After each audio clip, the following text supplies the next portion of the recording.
എല്ലാവർക്കും പത്തരമാറ്റിലെ പുതിയൊരു എപ്പിസോഡിലേക്ക് സ്വാഗതം. ആദ്യമായിട്ടാണ് നിങ്ങൾ ഈ ചാനൽ കാണുന്നതെങ്കിൽ ഒന്ന് സബ്സ്ക്രൈബ് ചെയ്ത് സപ്പോർട്ട് ചെയ്യുക. അതുപോലെ തന്നെ ഇഷ്ടപ്പെടുകയാണെങ്കിൽ ഒന്ന് ലൈക്ക് ചെയ്യുക, കമൻറ്റ് ചെയ്യുക, ഷെയർ ചെയ്യുക. ഇന്നത്തെ എപ്പിസോഡിൽ ആദ്യം തന്നെ കാണിക്കുക വേണുവിനെയും അതുപോലെ രേവതിയെയും ജാനകിയാണ് കേട്ടോ. അപ്പോൾ ജാനകി രേവതി വിളിക്കുന്നുണ്ട്. എന്നിട്ട് പറയുന്നുണ്ട്, വിഷുവല്ലേ, വിഷുവായിട്ട് എന്താ ഇങ്ങോട്ടൊന്നും ഇറങ്ങാത്ത എന്നൊക്കെ ഇങ്ങനെ ചോദിക്കുന്നുണ്ട് കേട്ടോ. അപ്പോഴത്തേക്കും പറയാണ്, അല്ല ഞങ്ങൾ അങ്ങോട്ട് വരണമെന്ന് പറഞ്ഞ് തന്നെ ഇരുന്ന വേണുവേട്ടന് നല്ല തലവേദന, അതുകൊണ്ടാണ് വരാതിരുന്നത്. അല്ലെങ്കിൽ എനിക്ക് കുറച്ച് സമ്മാനങ്ങളുമായിട്ടൊക്കെ അങ്ങോട്ട് വരാമെന്നാണ് വിചാരിച്ചെന്നൊക്കെ ഇങ്ങനെ പറയുന്നുണ്ട് കേട്ടോ. അപ്പോഴത്തേക്കും പറയുന്നുണ്ട്, അതിന് നിങ്ങളെ സ്നേഹിക്കാത്ത നിങ്ങളുടെ മരുമോനെ എന്തിനാണ് നിങ്ങൾ സമ്മാനങ്ങളൊക്കെ ആയിട്ട് വരുന്നത്, അതിൻ്റെ ആവശ്യമൊന്നുമില്ല എന്നൊക്കെ ഇങ്ങനെ പറയുന്നുണ്ട് കേട്ടോ. എന്നിട്ട് പറയാണ്, നിങ്ങൾ അല്ലെങ്കിൽ തന്നെ ഒരു കാറൊക്കെ വാങ്ങി കൊടുത്തതാണല്ലോ, പിന്നെ എന്നിട്ടും അവന് ഒരു മാറ്റവും ഇല്ലല്ലോ എന്നൊക്കെ ഇങ്ങനെ ജാനകിയും പറയുന്നുണ്ട് കേട്ടോ.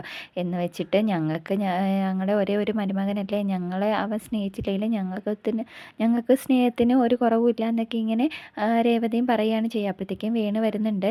എന്നിട്ട് രേവതി പറയാണ്, ചേട്ടൻ എന്തോ പറയണമെന്ന് പറയുന്നുണ്ട് എന്നൊക്കെ ഇങ്ങനെ പറയുമ്പോൾ കൊടുക്കാനൊക്കെ പറയുന്നുണ്ട് കേട്ടോ. അങ്ങനെ വേണു ഫോണൊക്കെ വാങ്ങിച്ചിട്ട് ഇങ്ങനെ പറയുന്നുണ്ട്, അല്ല പിന്നെ എൻ്റെ മോളിപ്പോൾ അവിടുത്തെ ഒരു പുറംപോക്കാണല്ലോ എന്നൊക്കെ ഇങ്ങനെ പറയുമ്പോൾ, ആരാ അങ്ങനെ പറഞ്ഞത് എന്നൊക്കെ ഇങ്ങനെ ചോദിക്കുന്നുണ്ട് കേട്ടോ. അപ്പോൾ പറയാണ്, ആരും പറഞ്ഞിട്ടൊന്നുമല്ല, അതേപോലെയാണല്ലോ അനിയുടെയൊക്കെ പെരുമാറ്റങ്ങളും, എല്ലാവരും അങ്ങനെയല്ലേ കാണിക്കുന്നത്, ഒന്നുമില്ലെങ്കിൽ ആ മോളിപ്പോൾ അവിടുത്തെ ട്രസ്റ്റിലെ അംഗമൊന്നും അല്ലല്ലോ എന്നൊക്കെ ഇങ്ങനെ ചോദിക്കുന്നുണ്ട് കേട്ടോ. അപ്പോഴത്തേക്കും പറയാണ്, അതിന് ഇവിടുത്തെ പുതിയ മരുമക്കൾ ആരും തന്നെ അതിലൊന്നും അംഗമല്ല, വേണമെങ്കിൽ ഞാൻ അതിനെക്കുറിച്ചൊക്കെ സംസാരിക്കുക എന്നൊക്കെ ഇങ്ങനെ ജാനകിയും പറയുന്നുണ്ട്. എന്നിട്ട് പറയാണ്, നിങ്ങളെ വിഷുവായിട്ട് ഇങ്ങോട്ട് വരുന്നെങ്കിൽ ഇറങ്ങാത്ത എന്താ, ഇങ്ങോട്ട് വരാനൊക്കെ ഇങ്ങനെ പറയുന്നുണ്ട് കേട്ടോ. അപ്പോഴത്തേക്കും പറയാണ്, ഞങ്ങൾക്ക് അങ്ങോട്ട് വരണമെന്നൊക്കെ ഉണ്ട്, പക്ഷേ അവിടെ നിന്ന് വന്നാൽ പിന്നെ ഇറങ്ങാൻ പറ്റില്ല, ഏത് സമയം ബാത്റൂമിലായിരിക്കും, അങ്ങനെയല്ലേ സംഭവിക്കുന്നത് എന്നൊക്കെ ഇങ്ങനെ പറയുമ്പോൾ, അങ്ങനെയൊന്നും ഇനി സംഭവിക്കില്ല എന്നൊക്കെ ജാനകി ഉറപ്പൊക്കെ പറയാണ് കേട്ടോ. അപ്പോൾ പറയുന്നുണ്ട്, ഞങ്ങൾക്കൂടെ ആ ഒരു ഉറപ്പ് കിട്ടട്ടെ, എന്നിട്ട് ഞങ്ങൾ വരാമെന്നൊക്കെ ഇങ്ങനെ പറയുന്നുണ്ട്. എന്നിട്ട് ശരി എന്നൊക്കെ പറഞ്ഞിട്ട് ഫോൺ കട്ട് ചെയ്യുകയാണ് ചെയ്യുക. അപ്പോഴത്തേക്കും രേവതി പറയുന്നുണ്ട്, നമുക്ക് എന്തായാലും നമുക്ക് അങ്ങോട്ട് പോയാലോ എന്നൊക്കെ ഇങ്ങനെ പറയുമ്പോൾ, എനിക്കിനി വിഷുവായിട്ട് എൻ്റെ വയറ് കംപ്ലൈൻ്റ് ആക്കാനൊന്നും വയ്യ, എങ്കിൽ പിന്നെ ഒരു വർഷം മൊത്തം അങ്ങനെയായിരിക്കും, അതുകൊണ്ട് ഞാൻ എന്തായാലും പോകുന്നില്ല, നീ പോകണമെങ്കിൽ പൊയ്ക്കോ എന്നൊക്കെ ഇങ്ങനെ പറയുന്നുണ്ട് കേട്ടോ. എന്നിട്ട് പറയുന്നുണ്ട്, ഞാൻ മറ്റേ ട്രസ്റ്റിൻ്റെ കാര്യമൊക്കെ പറഞ്ഞായിരുന്നു എന്നൊക്കെ ഇങ്ങനെ പറയുന്നുണ്ട്. അപ്പോൾ പറയണ്ടായിരുന്നോ എന്നൊക്കെ ഇങ്ങനെ ചോദിക്കുമ്പോൾ, പിന്നെ പറയണ്ടേ, അങ്ങനെയെങ്കിലും നമുക്ക് വല്ല നേട്ടമൊക്കെ ഉണ്ടാവട്ടെ എന്നൊക്കെ ഇങ്ങനെ പറയുന്നുണ്ട് കേട്ടോ. അതിനുശേഷം ഇതൊക്കെ കഴിഞ്ഞതിന് ശേഷം അവരങ്ങ് പോവുകയാണ് ചെയ്യുക. അടുത്തായിട്ട് കാണിക്കുക നയനയും നവ്യയും അതേപോലെ തന്നെ നന്ദുവിനെയൊക്കെയാണ് കേട്ടോ. അപ്പോൾ നയനയാണെങ്കിൽ റൂമിൽ ഇരുന്ന് നന്ദുവിനെ കൊണ്ടുപോകാനുള്ള ഡ്രസ്സൊക്കെ അയൺ ചെയ്തുകൊണ്ടിരിക്കുകയാണ്. അപ്പോഴത്തേക്കും വന്നിട്ട് ചോദിക്കുന്നുണ്ട്, എന്തിനാ ചേച്ചി ചെയ്യുന്നത്, ഇതൊക്കെ നമുക്ക് പുറത്ത് കൊടുത്ത് ചെയ്യാമായിരുന്നല്ലോ എന്നൊക്കെ ഇങ്ങനെ ചോദിക്കുമ്പോൾ, ഇല്ല മോളെ, നമുക്ക് കാശൊക്കെ ഉണ്ടാകുന്നതിന് മുമ്പ് നമ്മളല്ലേ ചെയ്തിരുന്നത്, അതുപോലെ തന്നെ അവരൊന്നും ചെയ്യുന്നതിനെക്കാട്ടി നമുക്ക് നല്ല നീറ്റായിട്ട് ചെയ്യുകയും ചെയ്യാമല്ലോ എന്നൊക്കെ ഇങ്ങനെ പറയുന്നുണ്ട് കേട്ടോ. പിന്നെ അതിനുശേഷം പറയാണ്, ചേച്ചി പഴയതായിരുന്നു, നമ്മൾ മൂന്നുപേരും ഒരുമിച്ചുണ്ടായിരുന്നപ്പോൾ ചേച്ചി കുറച്ചുകൂടെ ബോർഡായിരുന്നു, ഇപ്പം ചേച്ചി കുറച്ചങ്ങ് ഒതുങ്ങുമോ എന്നൊക്കെ ഇങ്ങനെ സംശയമുണ്ട് എന്നൊക്കെ ഇങ്ങനെ നന്ദ പറയുന്നുണ്ട് കേട്ടോ. അപ്പോഴത്തേക്കും നവ്യയും പറയുകയാണ്, എന്തായാലും അനാമികയും അതുപോലെ തന്നെ അമ്മയൊക്കെ ഇങ്ങനെ പറയുന്ന സമയത്ത് ചേച്ചി ഒന്നും മിണ്ടാതെ നിൽക്കരുത്, നല്ല ബോൾഡായിട്ട് തന്നെ നല്ല രീതിയിൽ തന്നെ മറുപടി കൊടുക്കണം എന്നൊക്കെ ഇങ്ങനെ പറയുന്നുണ്ട് കേട്ടോ. അപ്പോഴത്തേക്കും പറയുകയാണ്, ഞാൻ നല്ല രീതിയിൽ തന്നെ മറുപടി കൊടുക്കുന്നുണ്ടല്ലോ, എൻ്റെ അച്ഛനും അമ്മയും മോശമായിട്ട് സംസാരിച്ചപ്പോൾ അനാമികയ്ക്ക് കാരണത്താൽ ഞാൻ ഒരെണ്ണം കൊടുത്തത്, അതിൽ കൂടുതൽ ഇനിയിപ്പോൾ എന്താ ചെയ്യാൻ പറ്റുക എന്നൊക്കെ ഇങ്ങനെ ചോദിക്കുന്നുണ്ട് നയനയും.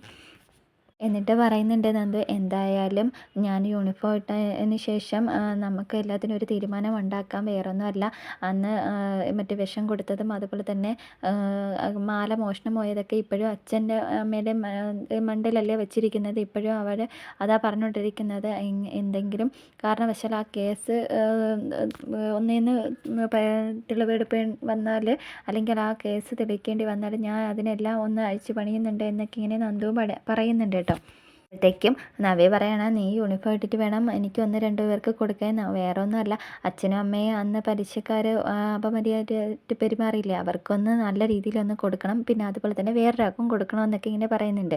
അപ്പോഴത്തേക്കും നന്ദി ചോദിക്കുന്നുണ്ട്, അത് ആരാന്നൊക്കെ ഇങ്ങനെ ചോദിക്കുമ്പോൾ നയന പറയാണ്, അതാരാ, വേറെ ആരാ, അവളെ അമ്മ തന്നെയാണ് എന്നൊക്കെ ഇങ്ങനെ പറയുന്നുണ്ട് കേട്ടോ. അങ്ങനെ അതൊക്കെ സംസാരിച്ച് അവർ നല്ല ഹാപ്പി ആയിട്ട് നിൽക്കുകയാണ് ചെയ്യുക. അതിനുശേഷം ഫുഡ് കഴിക്കുന്നുണ്ട് കേട്ടോ. അങ്ങനെ കനകയും നന്ദും ഗോവിന്ദനും നയനയും നവ്യയൊക്കെ ഇരുന്ന് ഫുഡ് കഴിക്കുക ഇരിക്കുകയാണ്. അപ്പോഴത്തേക്കും കനകയ്ക്ക് അങ്ങ് സങ്കടമാവുകയാണ് കേട്ടോ. നന്ദു നാളെ പോവുകയല്ലേ, അപ്പോൾ അതിൻ്റെ നല്ല വിഷമമുണ്ട്. അങ്ങനെ കനക പറയുന്നുണ്ട്, ഞാൻ എൻ്റെ മോൾക്കൊന്ന് വാരി കൊടുക്കട്ടെ എന്നൊക്കെ പറഞ്ഞിട്ട് വാരി കൊടുക്കുകയാണ് കേട്ടോ ചെയ്യുക. അപ്പോഴത്തേക്കും ഗോവിന്ദനും പറയുന്നുണ്ട്, അങ്ങനെ നീ മാത്രം വാരി കൊടുത്താൽ മതിയോ എന്നൊക്കെ പറഞ്ഞിട്ട് ഗോവിന്ദനും വാരി കൊടുക്കുകയാണ് ചെയ്യുക. അപ്പം നയനയും നവിയും പറയുന്നുണ്ട്, അങ്ങനെയാണെങ്കിൽ പിന്നെ ഞങ്ങൾ എന്തിനാ മാറി നിൽക്കുന്നത്, ഞങ്ങളും തരും എന്നൊക്കെ പറഞ്ഞിട്ട് നന്ദുവിന് വാരിയൊക്കെ കൊടുക്കുന്നുണ്ട്. അങ്ങനെ നല്ല സന്തോഷത്തിലിരിക്കുന്നുണ്ട് കേട്ടോ. എന്നിട്ട് പിന്നെയും കഴിക്കാനൊക്കെ പറയുമ്പോൾ നന്ദു പറയുന്നുണ്ട്, എനിക്ക് മതി, എനിക്ക് ഒന്നും വേണ്ട, ഇപ്പം തന്നെ അച്ഛനമ്മയും തന്നപ്പോൾ തന്നെ എനിക്ക് വയറ് നിറഞ്ഞു എന്നൊക്കെ ഇങ്ങനെ പറയുന്നുണ്ട് കേട്ടോ. അപ്പോഴത്തേക്കും എല്ലാവർക്കും നല്ല സങ്കടമാവുകയും ചെയ്യുക. എന്നിട്ട് പറയുന്നുണ്ട്, നീ കഴിച്ചില്ലെങ്കിൽ ഇനിയിപ്പോൾ ആരും ഒന്നും കഴിക്കില്ല, അച്ഛനും അമ്മയും ഇപ്പം ഭയങ്കര വിഷമത്തിലാണ് എന്നൊക്കെ ഇങ്ങനെ പറയുന്നുണ്ട്. അപ്പോഴത്തേക്കും നന്ദു പറയാണ്, എങ്കിൽ ഞാൻ കഴിച്ചോളാം എന്നൊക്കെ പറഞ്ഞിട്ട് കഴിക്കുന്നുണ്ട് കേട്ടോ. എന്നിട്ട് പറയുന്നുണ്ട്, നന്ദു ഇനിയിപ്പോൾ അച്ഛൻ ഇനി ഒന്നും ജോലിക്കൊന്നും പോകണ്ട, ഇനിയിപ്പോൾ എനിക്ക് എന്തായാലും ജോലിയൊക്കെ ആയല്ലോ, അപ്പോഴത്തേക്കും ഞാൻ അച്ഛൻ എന്താ ആവശ്യം ഉണ്ടെങ്കിലും ഞാൻ മാസം തോറും ഞാൻ തന്നോളാം എന്നൊക്കെ ഇങ്ങനെ പറയുന്നുണ്ട് കേട്ടോ. അപ്പോഴത്തേക്കും ഗോവിന്ദൻ പറയാണ്, എനിക്ക് നല്ല ശരീരത്തിനൊരു അസുഖമില്ല, അതുപോലെ തന്നെ നല്ലതായിട്ട് എനിക്ക് ചെയ്യാനും പറ്റും, അതുകൊണ്ട് എനിക്കിപ്പോൾ അങ്ങനെ മടിച്ചിരിക്കേണ്ട കാര്യമില്ല എന്നൊക്കെ ഇങ്ങനെ പറയുന്നുണ്ട് കേട്ടോ. അപ്പോഴത്തേക്കും നയന പറയാണ്, നീ എന്തിനാണ് കൊടുക്കുന്നത്, ഞാൻ ജോലി കിട്ടിയപ്പോൾ ഞാൻ കൊടുക്കാമെന്ന് പറഞ്ഞിട്ട് പോലും അച്ഛൻ വാങ്ങിച്ചില്ലല്ലോ എന്നൊക്കെ ഇങ്ങനെ പറയുന്നുണ്ട് കേട്ടോ.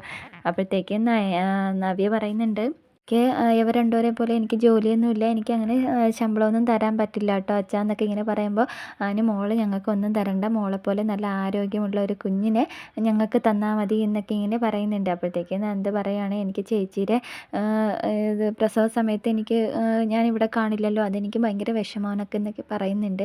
അപ്പോഴത്തേക്കും പറയണം, അതിനെന്താ, നമുക്കിപ്പോൾ വീഡിയോ കോളൊക്കെ ഉണ്ടല്ലോ, അതുകൊണ്ട് ഞാൻ പ്രസവം കഴിഞ്ഞ് കുഞ്ഞിനെ എന്തായാലും ലൈവായിട്ട് തന്നെ നിനക്ക് കാണിച്ചു തരാം എന്നൊക്കെ ഇങ്ങനെ പറയുന്നുണ്ട് കേട്ടോ. എന്നിട്ട് നന്ദു പറയുന്നുണ്ട്, ഇന്ന് രാത്രി ഒരു ഡിന്നറുണ്ട്, എന്തായാലും അതിന് ഫ്രണ്ട്സുമായിട്ട് അതിന് പോകണം എന്നൊക്കെ ഇങ്ങനെ പറയുന്നുണ്ട്. അപ്പോൾ കനക പറയണം, എന്തായാലും ഇനിയിപ്പോൾ അങ്ങനെ ഫ്രണ്ട്സുമായിട്ടൊന്നും പോവേന്ന് വേണ്ട, കാര്യം ഇനി കുറച്ച് മണിക്കൂറേ ഉള്ളൂ, അത് നമ്മോടൊപ്പം സ്പെൻഡ് ചെയ്താൽ മതി എന്നൊക്കെ ഇങ്ങനെ കനക പറയുമ്പോൾ നയനെ ചോദിക്കുന്നുണ്ട്, അനിയും ഉണ്ടോ എന്നൊക്കെ ഇങ്ങനെ ചോദിക്കുന്നുണ്ട് കേട്ടോ. അപ്പോഴത്തേക്കും പറയണേ, ഇല്ല, അനിയൊന്നും ഇല്ല എന്നിങ്ങനെ പറയുമ്പോൾ, അത് നമുക്ക് അത്ര വിശ്വാസം ഇല്ല എന്നൊക്കെ ഇങ്ങനെ നവ്യം പറയുന്നുണ്ട് കേട്ടോ.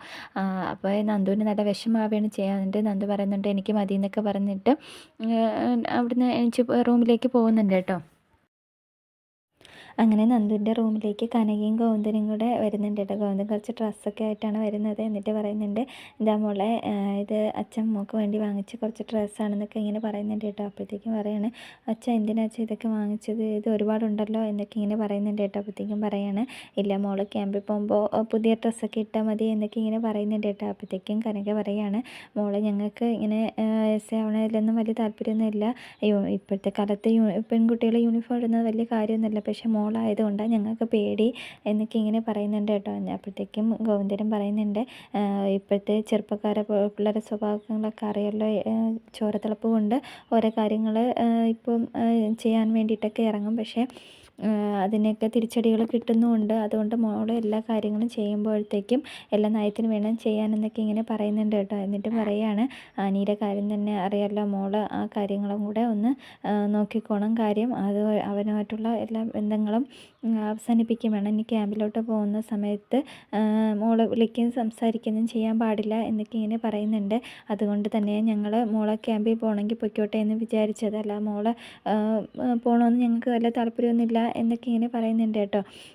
അങ്ങനെ എല്ലാ കാര്യങ്ങളൊക്കെ പറഞ്ഞതിന് ശേഷം പറയുകയാണ്, ഇനിയിപ്പോൾ നാളെ എന്തായാലും പോവുകയല്ലേ, ഇനിയിപ്പോൾ ഇതിനെക്കുറിച്ചൊന്നും കൂടുതലായിട്ട് പറയുന്നില്ല എന്നൊക്കെ ഇങ്ങനെ പറഞ്ഞിട്ട് ഗോവിന്ദൻ അങ്ങ് പോകുന്നുണ്ട് കേട്ടോ. അപ്പോഴത്തേക്കും നന്ദുവിനും നല്ല വിഷമാവുകയാണ് ചെയ്യുക. എന്നിട്ട് കനക നന്ദുവിനെ കെട്ടിയൊക്കെ പിടിക്കുന്നുണ്ട്. അതിനുശേഷം അങ്ങ് പോവുകയാണ് കേട്ടോ ചെയ്യുക. അപ്പം ഡ്രസ്സൊക്കെ എടുത്ത് നോക്കുന്നുണ്ട് കേട്ടോ നന്ദു. അപ്പോൾ ഇത് കാണുമ്പോൾ നന്ദുവിനും ഭയങ്കര വിഷമാവുകയാണ് ചെയ്യുക. അടുത്തായിട്ട് നയന ഇങ്ങനെ റൂമിൽ വന്നിട്ട് ഫോണൊക്കെ എടുത്ത് നോക്കുന്നുണ്ട് കേട്ടോ. അപ്പോഴത്തേക്കും പറയുന്നുണ്ട്, വിഷുവായിട്ട് മിസ് കോളും ഇല്ല മെസ്സേജും ഇല്ല, എൻ്റെ ഭർത്താവിന് ഇത് എന്ത് പറ്റി എന്നൊക്കെ ഇങ്ങനെ ആലോചിച്ചിട്ട് നയന അങ്ങോട്ട് ആദർശിന് ഫോൺ ചെയ്യുന്നുണ്ട് കേട്ടോ. അപ്പോഴത്തേക്കും ആദർശ് ഫോൺ കട്ട് ചെയ്യുകയാണ് ചെയ്യുക. എന്നിട്ട് മെസ്സേജ് അയക്കുന്നുണ്ട്, എന്തിനാ എന്നോട് ഇങ്ങനെ കാണിക്കുന്നത്, എന്തിനാ ഇങ്ങനെ കട്ട് ചെയ്യുന്നത് എന്നൊക്കെ, ഞാൻ എന്ത് തെറ്റ് ചെയ്തു എന്നൊക്കെ ഇങ്ങനെ പറഞ്ഞിട്ട് മെസ്സേജ് ഇടുകയാണ് ചെയ്യുക. അപ്പോഴത്തേക്കും അത് ആദർശ് നോക്കുന്നുണ്ട് കേട്ടോ. എന്നിട്ട് റിപ്ലൈ ഒന്നും കൊടുക്കുന്നില്ല. അപ്പോഴത്തേക്കും നയന പറയാണ്, ഇത് കണ്ടിട്ട് റിപ്ലൈ ഒന്നും തരുന്നില്ലല്ലോ, എന്ത് പറ്റി എന്നൊക്കെ ഇങ്ങനെ വിചാരിക്കുന്നുണ്ട് കേട്ടോ. എന്നിട്ട് വിചാരിക്കുകയാണ് എന്തായാലും ഞാൻ അമ്മയൊന്ന് വിളിച്ച് നോക്കാം എന്നൊക്കെ പറഞ്ഞിട്ട് ദേവയാനി വിളിക്കുകയാണ്. അപ്പോഴത്തേക്കും ദേവയാനിയോട് ചോദിക്കുന്നുണ്ട്, എന്ത് പറ്റി അമ്മ, ആദർശേട്ടനെ ഞാൻ വിളിച്ചിട്ടും എടുക്കുന്നില്ല, മെസ്സേജ് അയച്ചിട്ട് റിപ്ലൈ ഇല്ല, അതുപോലെ തന്നെ വിഷയമായിട്ട് ഇങ്ങോട്ടൊന്നും വന്നതുമില്ല, അല്ലെങ്കിൽ നന്ദു നാളെ പോകുന്നതല്ലേ, ഉറപ്പായിട്ടും ഇങ്ങോട്ട് വരേണ്ടതാ എന്നൊക്കെ ഇങ്ങനെ പറയുന്നുണ്ട് കേട്ടോ. അപ്പോഴത്തേക്കും പറയുകയാണ് എന്ത് പറ്റിയെന്ന് അറിയില്ല മോളെ എന്നൊക്കെ ഇങ്ങനെ പറയുന്നുണ്ട്.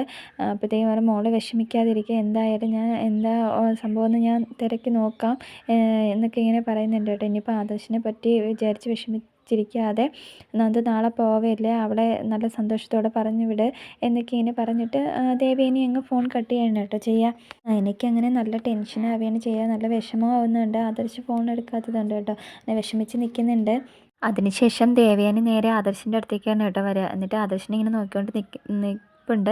അപ്പോൾ ആദർശ് ചോദിക്കുന്നുണ്ട്, എന്താ അമ്മ എന്നെ ഇങ്ങനെ തന്നെ നോക്കുന്നത്, എന്നെ ആദ്യമായിട്ട് കാണുകയാണോ എന്നൊക്കെ ഇങ്ങനെ ചോദിക്കുകയാണ് കേട്ടോ. അപ്പോൾ പറയണ ഇല്ല, ഈ ഇടയ്ക്ക് നിനക്ക് എന്താ പറ്റിയത് എന്നൊക്കെ ഇങ്ങനെ ചോദിക്കുന്നുണ്ട്. അപ്പോൾ പറയണേ എനിക്കൊരു എന്നും പറ്റിയിട്ടില്ല എന്നൊക്കെ ഇങ്ങനെ പറയുന്നുണ്ട് കേട്ടോ. അല്ല നീ അവളോട് പറയണം ഇനി എൻ്റെ ഫോണിലോട്ട് വിളിക്കല്ലേ എന്നൊക്കെ ഇങ്ങനെ പറയുന്നുണ്ട്. അപ്പോൾ ചോദിക്കുകയാണ് ആരാ എന്നൊക്കെ കഴിഞ്ഞാൽ നിൻ്റെ ഭാര്യയോട് നിന്നെ വിളിച്ചിട്ട് കിട്ടുന്നില്ല, എടുക്കുന്നില്ല എന്നൊക്കെ പറഞ്ഞിട്ട് എന്നെയാണ് വിളിക്കുന്നത്, എടുത്തപ്പോൾ പിന്നെ പരാതിയോട് പരാതി എന്നൊക്കെ ഇങ്ങനെ പറയുന്നുണ്ട് കേട്ടോ. അപ്പോഴത്തേക്കും പറയുകയാണ് ആദർശ് പറയുന്നുണ്ട്, എങ്കിൽ അമ്മ തന്നെ ഇതൊക്കെ അങ്ങ് പറഞ്ഞാൽ പോരായിരുന്നോ, എന്നെ വിളിക്കരുത് എടുക്കരുതെന്നൊക്കെ. അപ്പോൾ പറയുന്നുണ്ട് ഞാൻ സത്യം പറഞ്ഞാൽ അവളെ നമ്പർ സേവ് ചെയ്തിട്ടിട്ടില്ല, അതുകൊണ്ടാണ് ഞാൻ എടുത്തു പോയത് എന്നൊക്കെ ഇങ്ങനെ പറയുന്നുണ്ട് കേട്ടോ. അതിനുശേഷം ഇങ്ങനെ പറയാണ് എന്തായാലും നിങ്ങൾ തമ്മിൽ ഭയങ്കര സ്നേഹമായിരുന്നല്ലോ, ഇപ്പം എന്ത് പറ്റി എന്നൊക്കെ ഇങ്ങനെ പറയുന്നുണ്ട് കേട്ടോ. അപ്പോഴത്തേക്കും പറയുന്നത് എനിക്കൊന്നും പറ്റിയിട്ടില്ല, ഇനിയിപ്പോൾ അവളെയൊക്കെ ഇനിയിപ്പോൾ എന്ത് പറ്റിയാലും എനിക്ക് ഒരു കുഴപ്പമില്ല എന്നൊക്കെ ഇങ്ങനെ പറയുന്നുണ്ട് കേട്ടോ. അപ്പോഴത്തേക്ക് ദേവയാനിക്ക് ഇങ്ങനെ ടെൻഷൻ ആവുകയാണ് ചെയ്യുക, അല്ലെങ്കിൽ അതിനെപ്പറ്റി ഇങ്ങനെയൊന്നും പറയുന്നതല്ലല്ലോ ആദർശ്. അപ്പോൾ ആ ഒരു ടെൻഷനും ഉണ്ട് കേട്ടോ. എന്നിട്ട് പറയുന്നുണ്ട് ഈ വീട്ടിൽ എന്തൊക്കെയോ കുഴപ്പങ്ങളുണ്ട് എന്നൊക്കെ ഇങ്ങനെ പറയുകയാണ് ദേവയാനി. അപ്പോഴത്തേക്കും ആദർശം പറയണം എന്തൊക്കെയോ കുഴപ്പങ്ങളുണ്ട്, ആ കുഴപ്പങ്ങൾ അമ്മയും ബാധിച്ചിട്ടുണ്ടെന്നൊക്കെ ഇങ്ങനെ പറയുന്നുണ്ട് കേട്ടോ. അപ്പോഴത്തേക്കും പിന്നെയും പറയുന്നുണ്ട്, ദേവയാനി പറയുകയാണ് എന്തായാലും അവൾ വന്നില്ലെങ്കിൽ നിൻ്റെ സമാധാനവും നിൻ്റെ ഉറക്കമല്ലേ പോകുന്നത് എന്നൊക്കെ ഇങ്ങനെ പറയുന്നുണ്ട് കേട്ടോ. അപ്പോഴത്തേക്കും ആദർശ് പറയുന്നുണ്ട് അവൾ വന്നിട്ടെന്ന് പറഞ്ഞുകൊണ്ട് എനിക്ക് ഒരു ടെൻഷനും ഇല്ല, ഒരു മനസ്സമാധാനക്കേടുമില്ല, ഞാൻ ഉറക്കമൊഴിഞ്ഞ് നടക്കാനും പോകണില്ല, ഇനി അതിൻ്റെ പേരും പറഞ്ഞ് അമ്മ ഇവിടെ ആരടുത്ത് ഒന്നും പറയാനൊന്നും പോകണ്ട എന്നൊക്കെ ഇങ്ങനെ പറയുന്നുണ്ട് കേട്ടോ. എന്നിട്ട് പറയാണ് അപ്പോഴത്തേക്കും ദേവന് അല്ല എന്തൊക്കെയോ ഇവിടെ പ്രശ്നങ്ങളുണ്ട്, എന്തൊക്കെയോ കുഴപ്പം ഈ വീട്ടിലുണ്ട് എന്നൊക്കെ ഇങ്ങനെ പറയുന്നുണ്ട് കേട്ടോ ദേവേനെ. അപ്പോഴത്തേക്കും പറയാണ് ഈ വീട്ടിൽ എന്തൊക്കെയോ കുഴപ്പങ്ങളുണ്ട്, ആ കുഴപ്പങ്ങൾ അമ്മയും ബാധിച്ചിട്ടുണ്ട് എന്നൊക്കെ ഇങ്ങനെ പറയുമ്പോൾ ദേവേൻ ഇങ്ങനെ ടെൻഷൻ അടിച്ച് ഇങ്ങനെ ആദർശിനെ നോക്കുന്നുണ്ട് കേട്ടോ. അതോടുകൂടി ഇന്നത്തെ എപ്പിസോഡ് അവസാനിക്കുകയാണ് ചെയ്യുക. Thank you for watching.